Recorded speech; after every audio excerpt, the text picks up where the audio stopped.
Je reviens sur 1962 et sur la réforme constitutionnelle. Il faut rappeler quand même que il y a eu une motion de censure à l'annonce de cette réforme constitutionnelle. C'est intéressant parce que De Gaulle a connu d'un côté en 62 un échec majeur avec la dissolution de l'Assemblée provoquée par la réussite de la motion de censure contre Pompidou, et c'est la seule motion de censure qui aura fonctionné jusqu'à deux jours.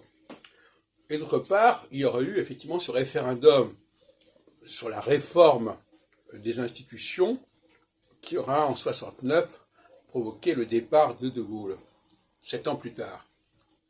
C'est intéressant d'ailleurs cette notion de 7 ans plus tard.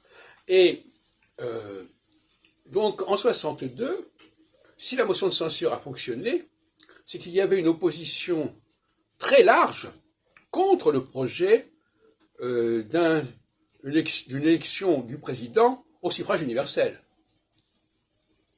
C'est ça qui a provoqué et qui a permis la réussite de cette motion de censure, qui est la seule qui a réussi.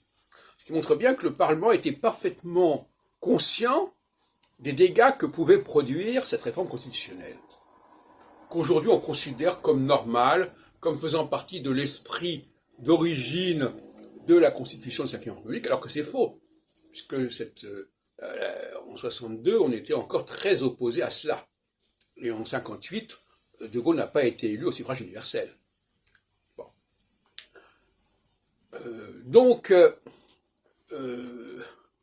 Qu'est-ce qui s'est passé? Il y a eu cette motion de censure, et De Gaulle a dissous l'Assemblée nationale et a obtenu une majorité beaucoup plus importante à la suite de cela, qui lui a permis de lancer son référendum. Voyez-vous, donc finalement, ce référendum, il a été précédé de toute une série de péripéties, motion de censure, dissolution, et c'est comme ça que ça s'est passé. Il faut quand même rappeler cela, hein, à quel point le Parlement, qui montre bien que la majorité de De Gaulle en 62, elle était assez faible, puisqu'il y a une motion de censure. La motion de censure prouve qu'il n'y a pas de majorité. Donc il n'y avait pas de majorité absolue à ce moment-là.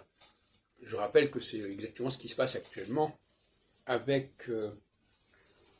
Macron, sauf que la motion de défiance qui a été proposée ces derniers jours n'a pas fonctionné.